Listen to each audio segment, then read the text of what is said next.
Ladies and gentlemen, in the 9th year of the reign of Xerxes, King of Kings, ruler of an empire that stretched from the Aegean Sea to the borders of India, a girl named Amytas celebrated her 13th birthday in the women's quarters of the palace at Pepperlollies. She wore silk dyed with Tyrian purple, the color reserved for royalty.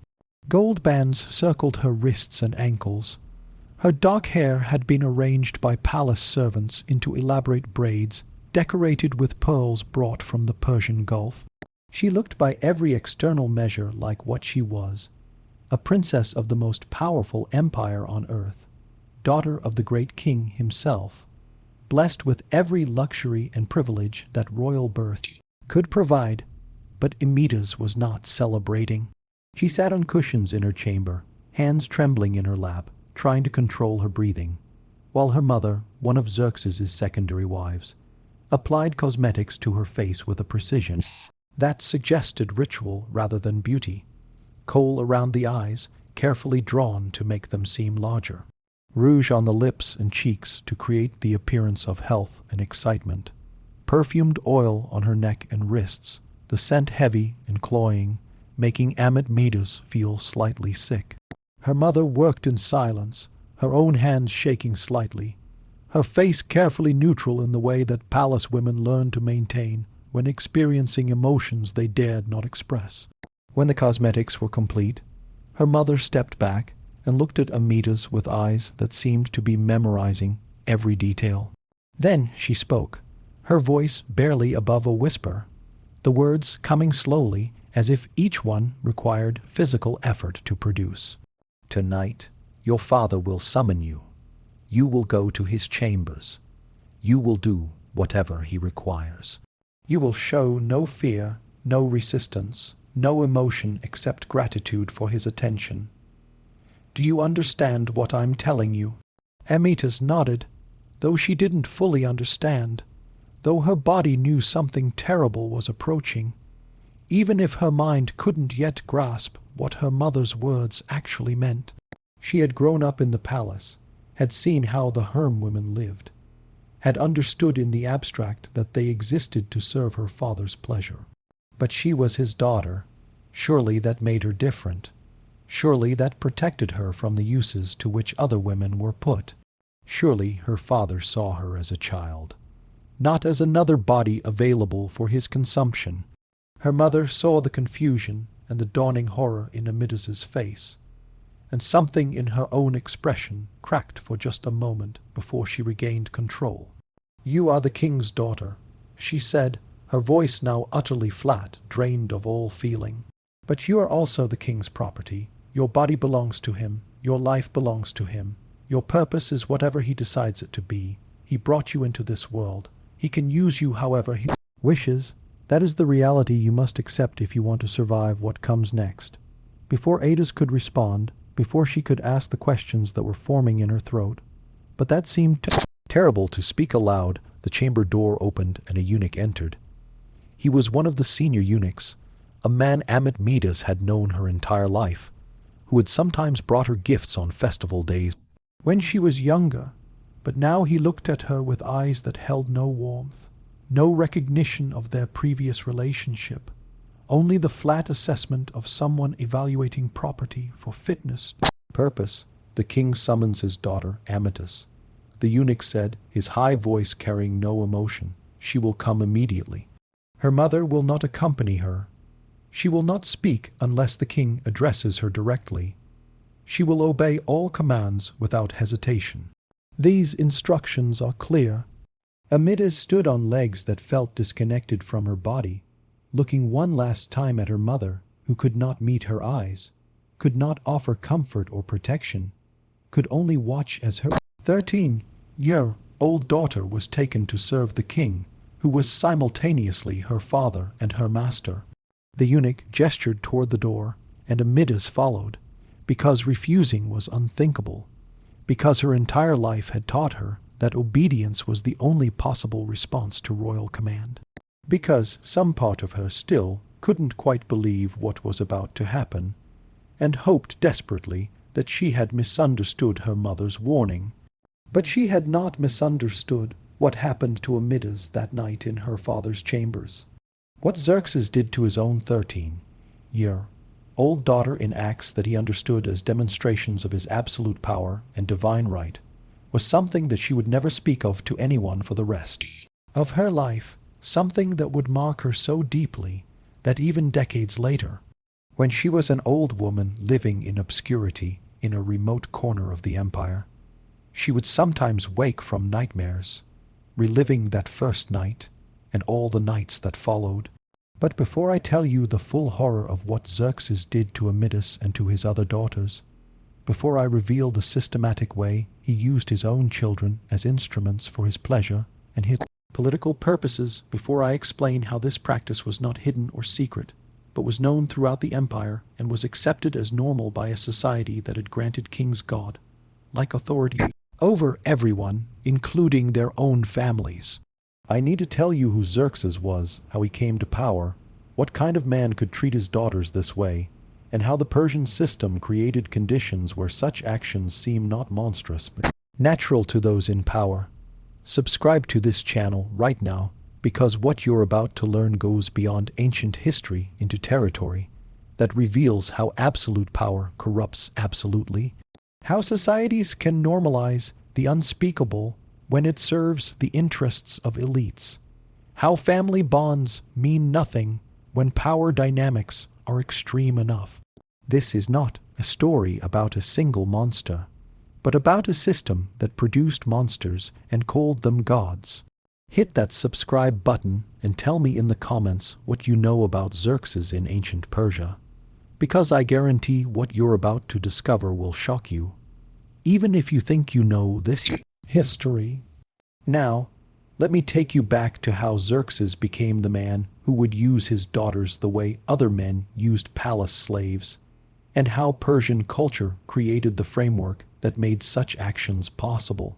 Xerxes was born in 518 B.C., the son of Darius the Great and Queen Atossa, daughter of Cyrus the Great, who had founded the Persian Empire. His bloodline was impeccable, descended from the two most important Persian rulers, combining legitimacy from both lines, positioned from birth to inherit the greatest empire the world had ever known. But Xerxes was not Darius's firstborn son. He had older half, rose from his father's other wives, and Persian succession was not absolutely guaranteed to pass to the eldest son. It passed to the son who could most successfully claim divine favor and practical capability. Darius had established his reign through military conquest and administrative genius, transforming the Persian Empire from a collection of conquered territories into a sophisticated administrative state with roads, postal systems, standardized coinage, and legal codes that govern millions of people across thousands of miles. He had secured the empire's borders, crushing rebellions and expanding Persian control into new territories. He had built the magnificent palace complex at Prospilus, creating a physical symbol of Persian power and wealth that announced to the world that the Persian king stood above all other rulers. But Darius had also failed spectacularly in his attempt to conquer Greece, defeated at the Battle of Marathon in 490 B.C.E. by Greek hoplites who proved that Persian military dominance was not absolute. This failure created a succession crisis because it raised questions about divine favor. If the gods truly supported Darius and the Persian royal family, how could the Greeks have defeated them? Xerxes, competing with his half, bros for succession, needed to demonstrate that the gods favored him, specifically that he would restore Persian prestige, that he would complete his father's unfinished business. When Darius died in 486 B.C., Xerxes prevailed in the succession struggle partly through his mother's superior lineage. Atos's connection to Cyrus the Great made her son the most legitimate heir, but also through ruthless elimination of rivals. His half-brothers who challenged his claim met mysterious ends or were forced into positions where they could not effectively compete. The official records called these deaths accidents or divine judgments. The reality was that Xerxes and his supporters orchestrated the removal of anyone who threatened his path to absolute power. Once securely established as King of Kings, Xerxes began planning the campaign that would define his reign, the invasion of Greece that would avenge his father's defeat and demonstrate Persian supremacy. He spent 4 years preparing, assembling the largest military force the ancient world had ever seen, building bridges across the Hellespont to move his army from Asia into Europe, organizing supply lines that would sustain hundreds of thousands of soldiers on campaign. The scale of preparation was staggering, mobilizing resources from across the empire, demanding tribute and troops from subject peoples, creating an expedition that would either secure Xerxes' reputation as the greatest king in history or destroy it completely. During these years of preparation, Xerxes was in his late 20s and early 30s, young for a Persian king, vigorous, confident in his power and his divine mandate. He had inherited his father's harem, hundreds of women who had served Darius and who now served his son. He had also begun accumulating his own harem, taking women who caught his eye, accepting daughters from nobles seeking favor, collecting beautiful captives from his military campaigns. The harem by 480 B.C., when the Greek invasion began, numbered over 600 women according to Greek sources, though that number may be exaggerated. But Xerxes did not limit himself to the women who had been brought to his harem from outside. He also claimed his own daughters as they reached puberty, bringing them into his chambers, using their bodies for his pleasure, treating them identically to how he treated slaves or captives, or tribute offerings from subject peoples. This practice, a father using his daughters for intimate purposes, was not unique to Xerxes in ancient Persian royal culture, but he practiced it more systematically and more openly than previous kings, and his treatment of his daughters became notorious even in an empire that generally tolerated whatever kings chose to do. Let me tell you about how this practice developed in Persian royal culture, because understanding the cultural context helps us grasp how something that seems incomprehensible to modern minds seemed normal, or at least acceptable to ancient Persians. Persian kings claimed descent from the gods, specifically from Ahura Mazda, the supreme deity of Zoroastrian religion that had become the official faith of the Persian Empire. This divine ancestry meant that royal blood was qualitatively different from common blood, was sacred and powerful, carried divine essence that needed to be preserved and concentrated. The logical conclusion from this belief was that the purest royal bloodlines came from unions between people who both possessed this divine blood. Siblings marrying siblings, parents and children, producing offspring together, keeping the sacred essence within the smallest possible circle. Egyptian pharaohs had practiced similar logic with sibling marriage, and Persian kings borrowed or independently developed comparable practices. But Persian kings went further than Egyptians in some ways, claiming not just the right, but the obligation to unite with any woman who carried royal blood, including their own daughters, because doing so concentrated divine essence and produced children of maximum divine purity. The religious framework justified the practice. The practical reality was that it served the king's desires and reinforced his absolute power by demonstrating that literally no one was beyond his reach, that even the most intimate family bonds meant nothing in the face of royal authority, that fathers could use daughters the same way they used any other property, because royal fathers were not really fathers in the normal sense, but were gods or god representatives whose relationships with their children were fundamentally different from normal human family relationships. By the time Xerxes reached full maturity and began actively using this justification to claim his daughters, the practice had been established for several generations and was discussed openly in court without apparent shame or secrecy. Greek historians who wrote about Xerxes, men like Herodotus who interviewed Persian sources, or who heard stories from Greeks who had interacted with the Persian court, recorded these practices with fascination and horror, seeing them as evidence of Persian decadence and tyranny. But to Persians, or at least to the Persian elite, who benefited from royal power, Xerxes was simply exercising prerogatives that came with his divine status. Now, let me tell you what this meant in practice, what it meant for the daughters who were born into the royal family and who grew up knowing that their father would eventually claim them once they reached the age he found desirable. Let me tell you about the psychological torture of being raised as a princess with every luxury, but knowing that luxury came with a price that would be extracted when you reached puberty.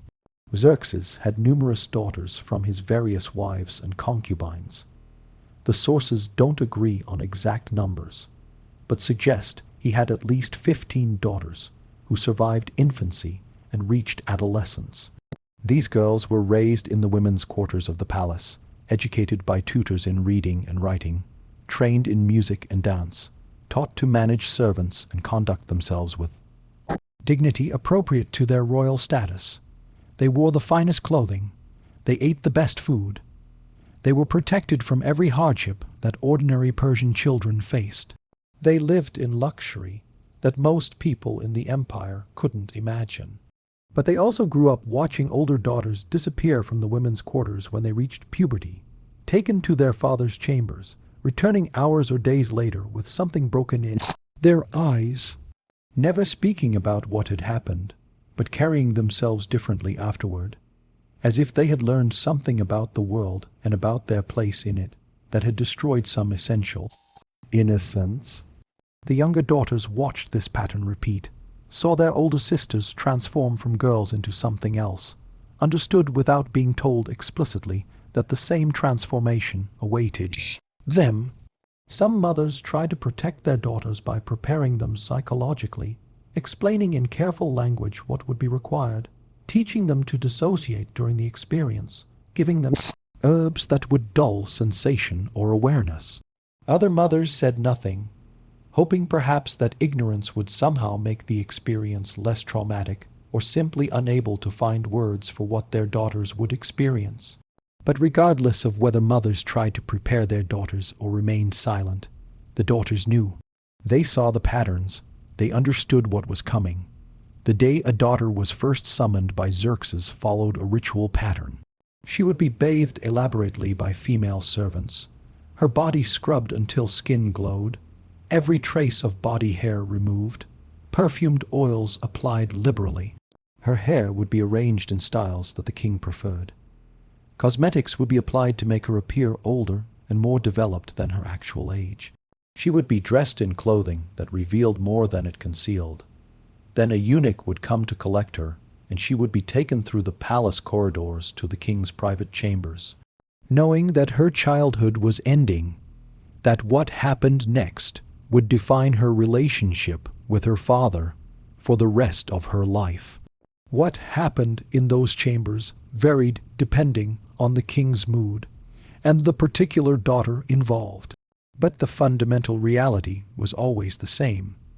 A 13 or 14-year-old girl alone with her father, who had absolute power over her, who saw her not primarily as his daughter, but as another beautiful body available for his use, who felt no shame or hesitation in treating her the way he treated his concubines, because his divine status meant normal human boundaries and taboos simply didn't apply to him. Some daughters were summoned repeatedly over months or years, becoming regular features in their father's rotation of available women, expected to present themselves whenever called and to perform whatever services he required. Other daughters were summoned only once or a few times, either because they failed to please the king sufficiently, or because he lost interest in them as newer options became available. But whether summoned frequently or rarely, every daughter who experienced even one such encounter was marked by it, carried the knowledge of what her father had done and what she had been powerless to prevent. Let me tell you about Art Taint, one of Xerxes's daughters, who became caught in a scandal that revealed to the wider empire what usually remained confined within palace walls.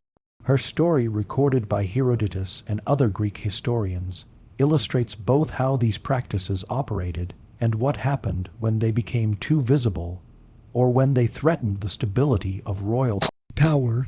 Artane was perhaps 15 or 16 when she caught the attention not of her father but of his brother-in-law, a Persian noble named Xerxes who held a high command in the military and who was married to Xerxes' sister. Artane and Mistes fell into some kind of relationship. The sources disagree about whether it was romantic or simply friendly, that violated the absolute rule that royal daughters belonged exclusively to their father, until he chose to dispose of them through marriage to other nobles. When Xerxes discovered this relationship, his response revealed the deadly dynamics of royal power and family bonds, twisted by the harem system. He did not punish Artane directly. That would have required acknowledging that his daughter had agency enough to choose a relationship which would have undermined his claim of absolute ownership. Instead, he punished Mrs.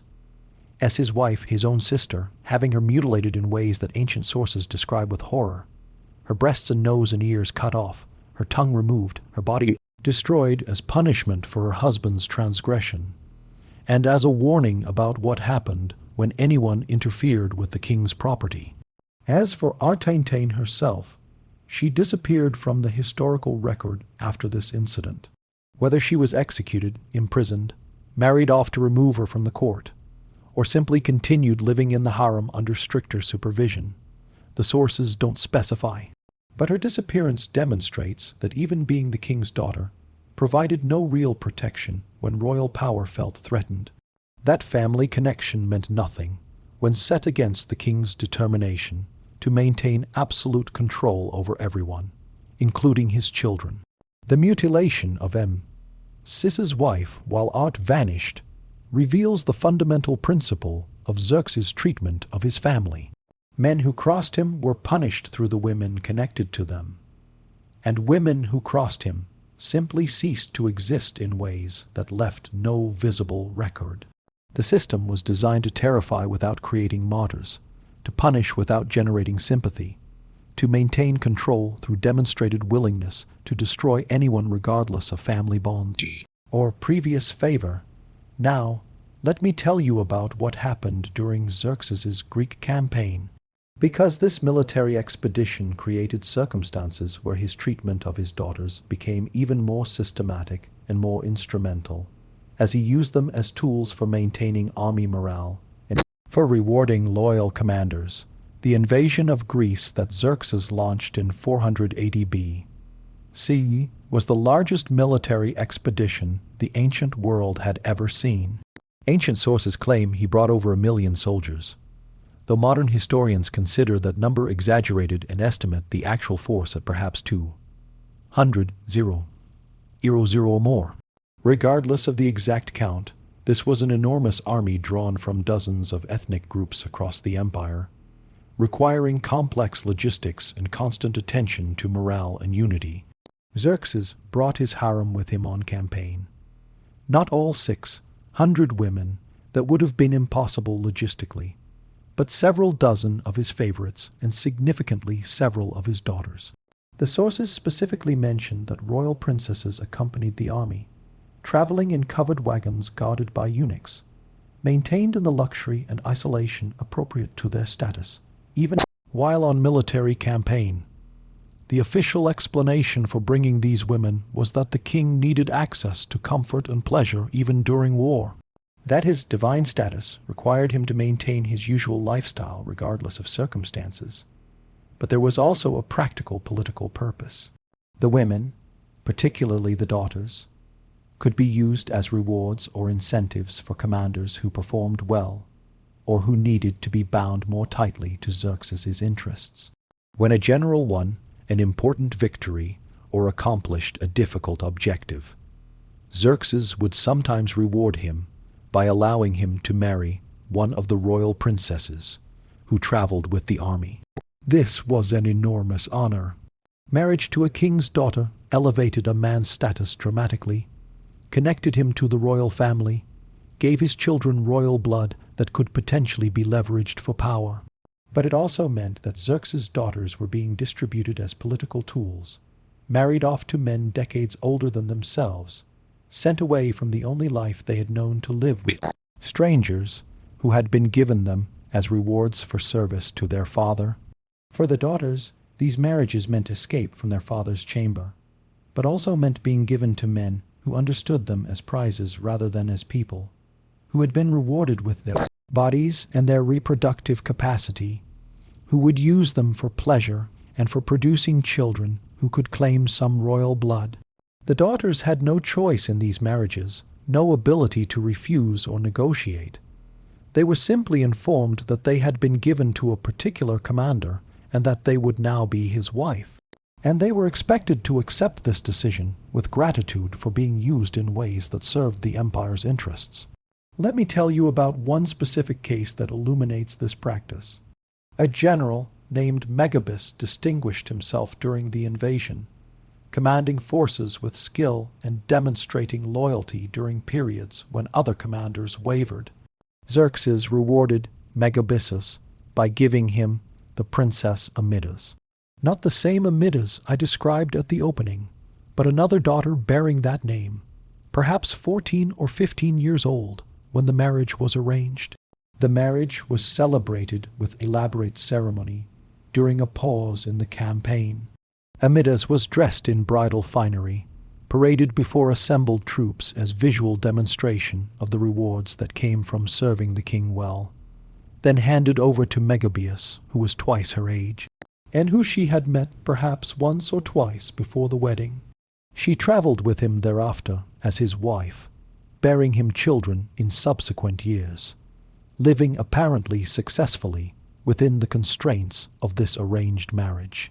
But we should not mistake survival for happiness or acceptance. Amytas had been given no choice about this marriage, had been removed from her mother and sisters, had been handed to a stranger as payment for military service, that she apparently made the best of this situation, that she fulfilled her duties as a general's wife, that she produced the children expected of her. None of this means she wanted this life, or that being given as a reward was anything other than another form of being used by her father for purposes that served his interests rather than hers. The Greek campaign ultimately failed despite the enormous resources Xerxes invested in it. His forces won initial victories, including the famous stand at Thermopylae, where a small Greek force held a narrow pass for days before being overwhelmed. His troops captured and burned Athens, destroying temples and demonstrating Persian power. But the Greek naval victory at Salamis and the subsequent land defeat at Plataea broke the invasion's momentum and forced Xerxes to retreat back to Asia. Having failed to achieve his objective of subjugating Greece, this failure had profound consequences for Xerxes personally and for how he treated his family afterward. Let me tell you about what happened when Xerxes returned to Prospilus defeated, how his humiliation transformed into increased cruelty toward those he could control, even as he had failed to control his enemies. The defeat in Greece damaged Xerxes's prestige and raised questions about divine favor. If he was truly the god-king he claimed to be, blessed by a Huromazda, destined to rule the world, how could he have been defeated by the Greeks, who were fractious and disorganized and possessed only a fraction of Persian resources? The failure created political vulnerability, encouraged potential rivals, and made Xerxes paranoid about loyalty and about challenges to his authority. He responded to this paranoia by tightening control over the court, eliminating anyone suspected of disloyalty or ambition, and demonstrating his power in ways that could not be questioned or resisted.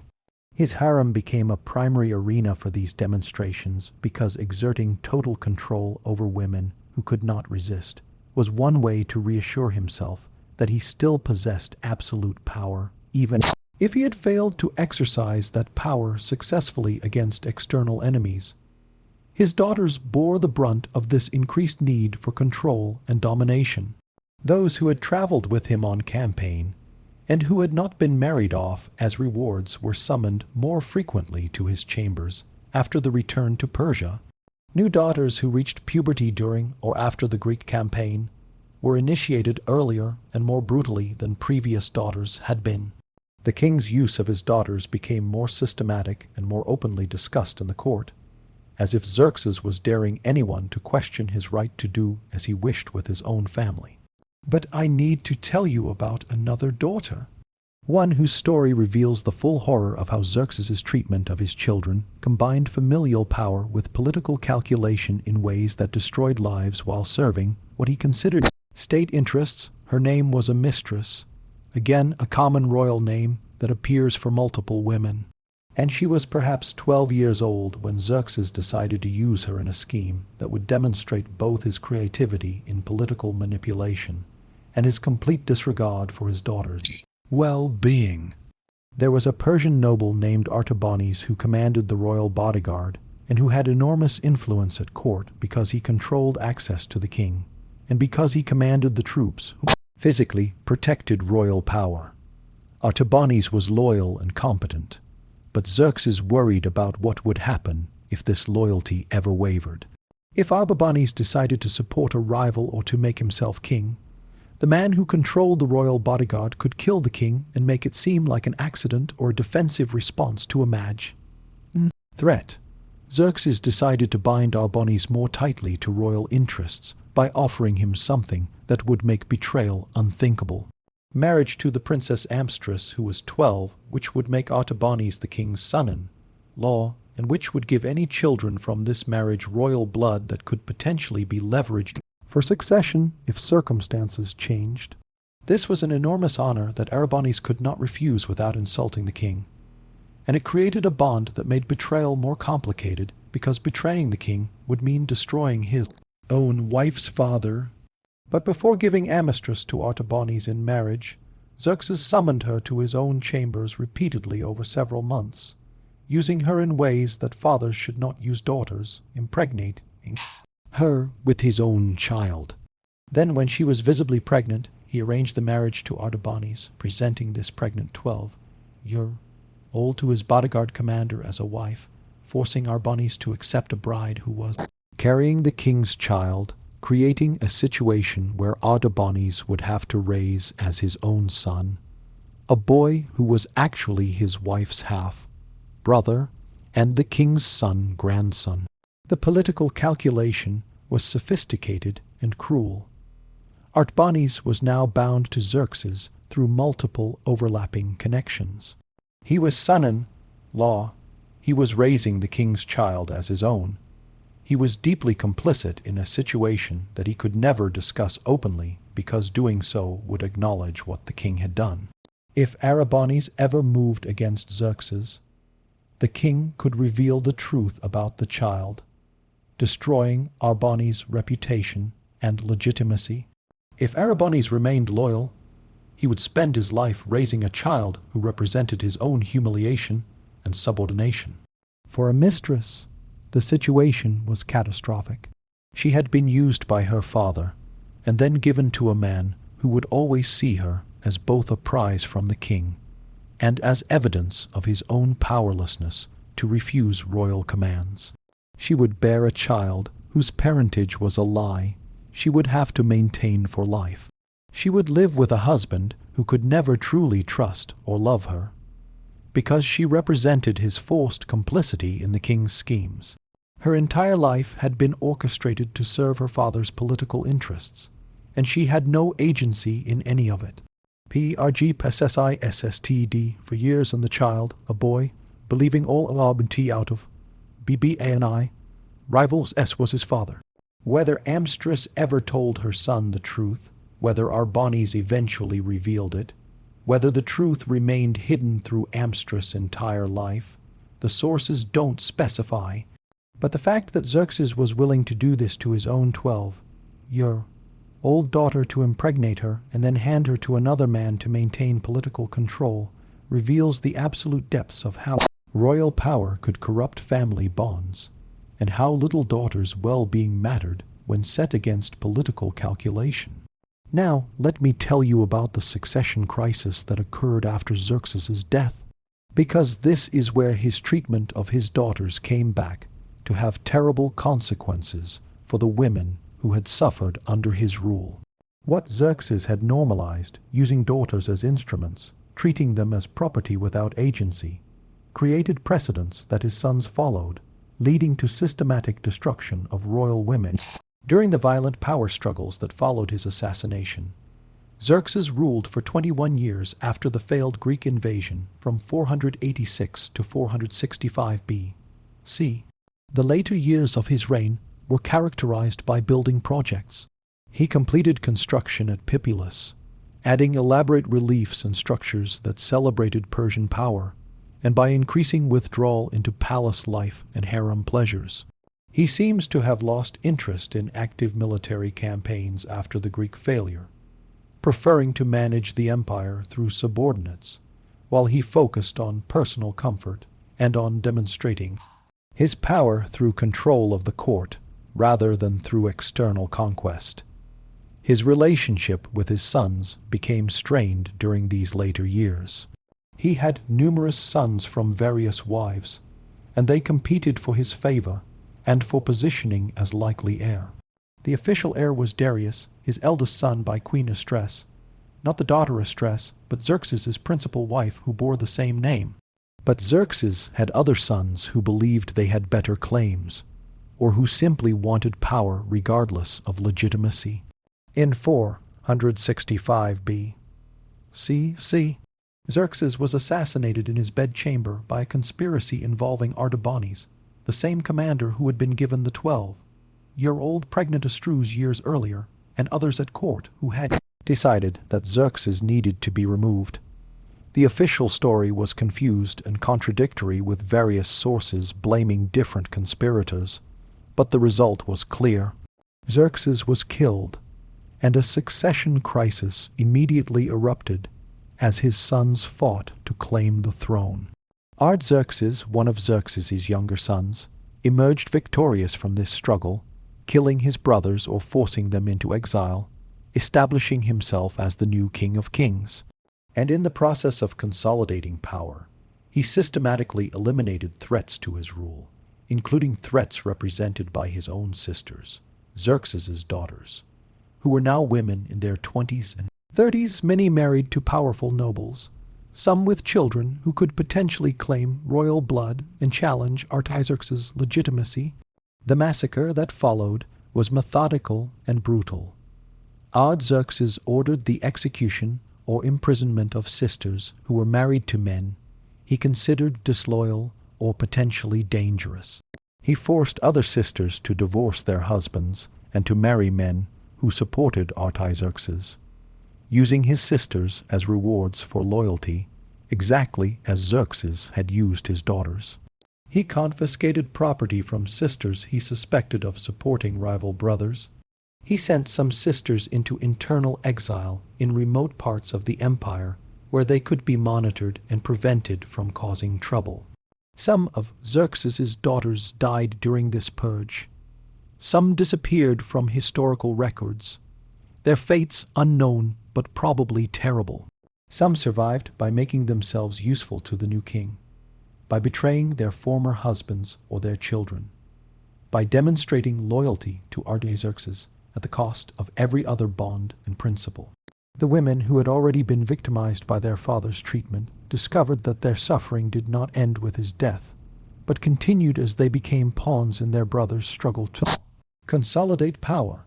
Let me tell you about what happened to Amytas, the daughter I described at the very beginning, the 13-year-old who had been summoned to her father's chambers and who had experienced that first terrible night that marked her for life.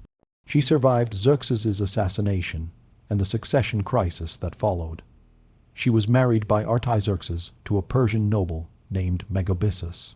Not the same general mentioned earlier, but a man bearing the same name, which was common in Persian aristocracy, who commanded frontier forces, and who Artaxerxes wanted to ensure remained loyal. Amytas was perhaps 25 when this marriage was arranged, had already been used by her father for years, was being given to yet another man as a political tool. She bore Megabyzus' children, managed his household, fulfilled all the duties expected of a noble's wife. But according to fragmentary sources, She also maintained contacts with other royal women who had survived the purge, creating networks of mutual support among women who shared the experience of being used as instruments by the men in their family. These networks were dangerous because they represented women acting with agency, making choices about who to trust and who to support, potentially collaborating in ways that served their own interests rather than simply accepting whatever men decided. The eunuchs who managed the harem system watched these networks carefully, reporting to Artaxerxes about which women were forming alliances, which conversations seemed to have political content, which relationships might represent organizing against royal control. Eventually, Artaxerxes decided that Amytas had become too independent, was maintaining too many contacts with potentially disloyal elements, represented a threat that needed to be neutralized. He didn't execute her. That would have been visible and would have upset Megabis, whose loyalty was still valuable. Instead, he used more subtle methods to destroy her influence and her networks. Amytas' children were taken from her, sent to be raised in the palace where they would be educated in proper loyalty and where their mother couldn't influence their development. Her correspondence was monitored with letters intercepted and read before being delivered, making private communication impossible. Her movements were restricted with guards assigned to accompany her whenever she left her residence, preventing unauthorized meetings. Her contacts with other royal women were gradually severed through similar restrictions applied to them, isolating each woman so that networks couldn't function, even if individual women wanted to maintain them. This isolation applied to a woman who had already spent her childhood knowing she would be used by her father, who had endured years of being summoned to his chambers, who had been married off as a political tool, who had tried to find some agency and solidarity with other women in similar situations. This final isolation broke something in Midas that even her father's abuse had not quite managed to break. She became withdrawn and depressed, stopped eating properly, stopped maintaining her appearance, stopped engaging with the world around her. She died at age 33, officially from illness, but more accurately from the accumulated psychological destruction of a life spent being used by her father and then by her brother, never having meaningful choice or agency, always being property that served others' interests rather than a person with value and rights of her own. Her death was barely noted in court records. No elaborate funeral was held. Her children being raised in the palace were told their mother had died, but were discouraged from mourning her too openly because excessive attachment to family members outside the immediate royal line was considered suspect. This was the typical trajectory for Xerxes' daughters who survived him. A childhood spent knowing they would be used by their father. Years of actually being used, marriages arranged to serve political purposes, continued use by brothers or husbands as instruments of policy, gradual isolation if they showed any signs of independence, and deaths that came either from violence during succession struggles or from the slower destruction of psychological abuse that accumulated over decades until it killed them just as surely as poison or blades would have. Now let me tell you about how this system was understood by the broader Persian society, because understanding contemporary reactions helps us see that not everyone accepted these practices as normal or acceptable even within Persian culture itself. There were critics, voices that suggested what Xerxes did to his daughters went too far, even by Persian standards of royal prerogative. The Zoroastrian priests, who were the religious authorities in Persian society, held complex positions regarding royal treatment of daughters. On one hand, Zoroastrian theology emphasized purity and the importance of maintaining clean bloodlines, which could be interpreted as supporting royal incest as a way of keeping divine blood concentrated. On the other hand, Zoroastrian ethical teachings emphasized truth and righteousness and proper family relationships. And some priests argued that fathers using daughters violated fundamental moral principles that should apply even to kings. These priestly critics couldn't speak too openly because challenging the king directly was dangerous. But they could preach sermons about proper family relationships without naming Xerxes specifically. They could emphasize Zoroastrian teachings about the importance of protecting children and about how power should be exercised righteously rather than purely for pleasure. They could tell stories from religious texts about rulers who had fallen from grace by violating moral boundaries. Stories whose applications to current circumstances would be clear to listeners even without explicit statements. Some Persian nobles also privately expressed discomfort with Xerxes' treatment of his daughters, not because they objected to royal power and principle, but because they worried about what it meant for their own daughters who might be taken into the royal harem. If the king could use his own daughters this way, what protection did any daughter have? If family bonds meant nothing in the face of royal desire, then no woman was safe regardless of her family's status or her father's position.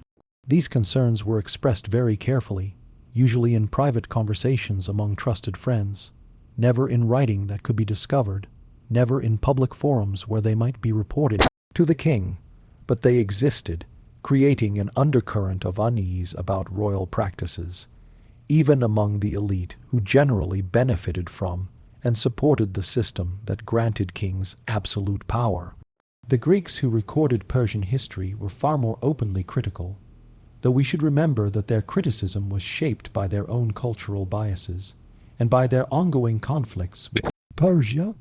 Herodotus, writing a generation after Xerxes' death, included numerous stories about Xerxes' treatment of his daughters as evidence of Persian moral corruption and of how tyrannical power destroyed both rulers and ruled. He presented these stories to Greek audiences as cautionary tales about what happened when one man held too much power, when normal laws and customs didn't apply to rulers, when kings were treated as gods rather than as humans, subject to moral constraints.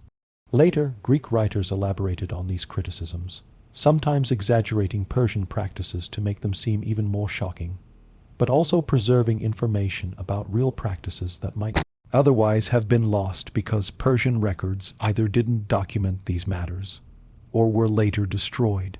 The Greek accounts are biased and sometimes unreliable in details, but they capture real phenomena, even if they interpret them through lenses shaped by Greek cultural values and political purposes.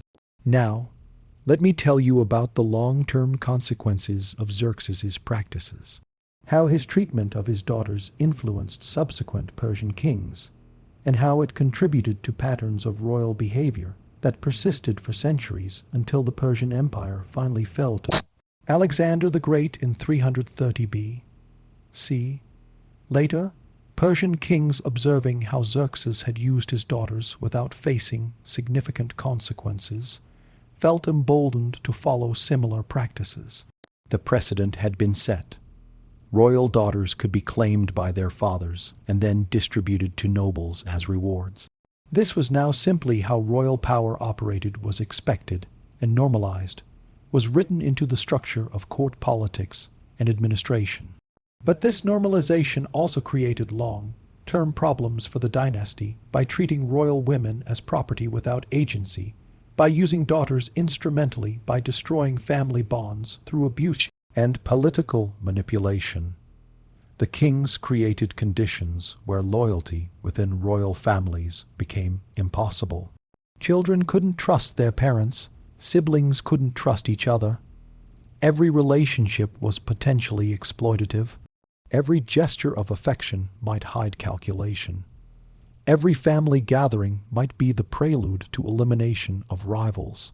This destruction of trust made succession crises more violent and more chaotic, because no one could be certain of support, even from close family members. The very practices that were supposed to demonstrate royal power and bind nobles to the throne through marriages with royal daughters actually created instability by ensuring that royal women had no investment in maintaining the system that had used them, and that their children grew up in households marked by trauma and dysfunction. When Alexander the Great invaded Persia in 334 B.C., one of the factors that contributed to Persian defeat was the internal weakness of the royal family and court. The king at the time, Darius Roman III, couldn't fully trust his own commanders and relatives because generations of practices like those Xerxes had established had created a court culture of paranoia and betrayal. The empire that Xerxes had ruled was wealthy and powerful, but it was also deeply dysfunctional at its core, held together by force and fear rather than by loyalty or shared values. After Alexander's conquest, when Greek observers could examine Persian court records and interview survivors, they recorded accounts of royal practices that shocked even those who thought they understood Persian culture. Thank you for watching the video, and don't forget to subscribe to the channel. Did you like my story or not? Please tell me in the comments.